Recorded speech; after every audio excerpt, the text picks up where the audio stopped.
Bonjour, morning du 20 décembre 2016. Au programme, commentaire de la séance boursière d'hier, actu sur l'IPO de Sanimed, commentaire sur les résultats de Tunisair qui, fidèle à ses habitudes, viennent tout juste de publier des états consolidés de 2015 et aussi un update sur la situation de nos réserves de change. Donc la première partie du programme sera assurée par Qais Qari'a. Et je reprends la seconde partie. Merci Iram. Alors, marché décidément baissier, Tunindex en recul de 0,22%, on est depuis le début de l'année à 7,50%. Les volumes sont modestes, on est à 3 millions de dinars de volume, mais il y a eu une transaction de bloc sur SFBT, probablement BNA, on ne sait pas encore, mais il y a eu une transaction de bloc importante de 20 millions de dinars, avec un prix unitaire en 19,2. Ce qui est important, si on tient compte que c'était, ou on prend comme hypothèse que c'est BNA qui a cédé ce bloc, BNA depuis, disons, le programme de cession, elle aurait cédé un peu plus que 70 millions de dinars, plutôt proche de 75 millions de dinars, donc on est encore à presque 40 millions de dinars par rapport à l'objectif annoncé au début de l'année. Alors, les plus fortes hausses de la journée. Alors, donc, Steak 4,42%, mais c'est un titre où il n'y a pas de liquidité dessus. MPBS 4,36% et Sopat 4,13%. Pour ce qui est du côté des baisses, Sifat moins 5,75%, Sonocer moins 5,06% et Annibalise moins 2,98% à 8,44%. Alors en excluant SFBT, le deuxième titre le plus échangé, Paulina, qui a annoncé une communication financière pour le 22, oui. Pour jeudi prochain dans son siège. Donc je recède la parole à Iram pour réellement parler des actualités aussi bien de Sanimed que des réserves de change. Donc concernant l'IPO de Sanimed, la période de souscription a été prolongée jusqu'au 6 janvier 2017 inclus.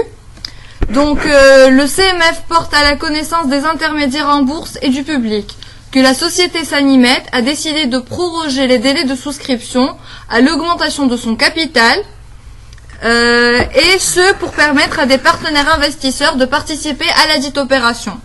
En conséquence, et à la demande de l'AFC, intermédiaire introducteur, et de Maxula Bourse, intermédiaire en bourse co-introducteur, la période de souscription de la dite augmentation, initialement prévue le 5 décembre 2016, du 5 au 16 décembre 2016 inclus, a été prorogée jusqu'au 6 janvier 2017 inclus.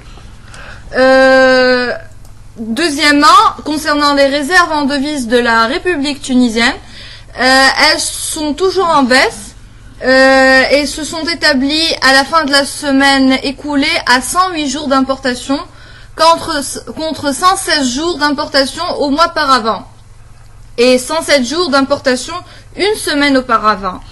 Donc Qais va traiter de notre star Tunisair. Bien sûr, alors une star déchue Tunisair.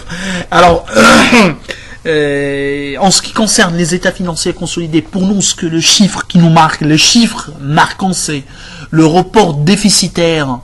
Sur le consolidé, on est à 522 millions de dinars de report déficitaire, tenant compte du résultat déficitaire de l'année 2015.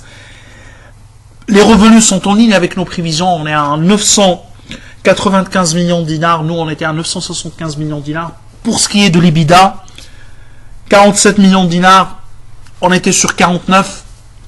Donc, on est très proche de ce qui a été publié. Dette financière à presque 890 millions de dinars. Alors, Tunisair, c'est une situation très, très, très difficile. À mon sens, il faut prendre une décision le plus tôt possible.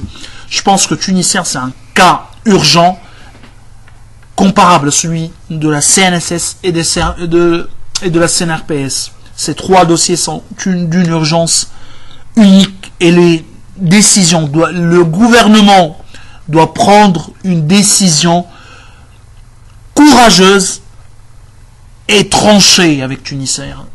Il n'y a rien à faire. C'est une machine à déficit et elle ne fait que, avec sa structure actuelle de charge, elle est structurellement déficitaire. Alors, pour le transport aérien, tel que les compagnies porte-drapeau, le déficit n'est pas important. Bien sûr, il doit être soutenable, c'est-à-dire pas aussi important que, et en l'occurrence, durant les dernières années, oublions l'année dernière, c'était exceptionnel par rapport à la cession, l'abandon de créances de l'OACA. Le plus important pour ce qui est de Tunisair, c'est qu'elle a une marge d'EBITDA, c'est-à-dire structurellement, elle est à un niveau de marge très très bas.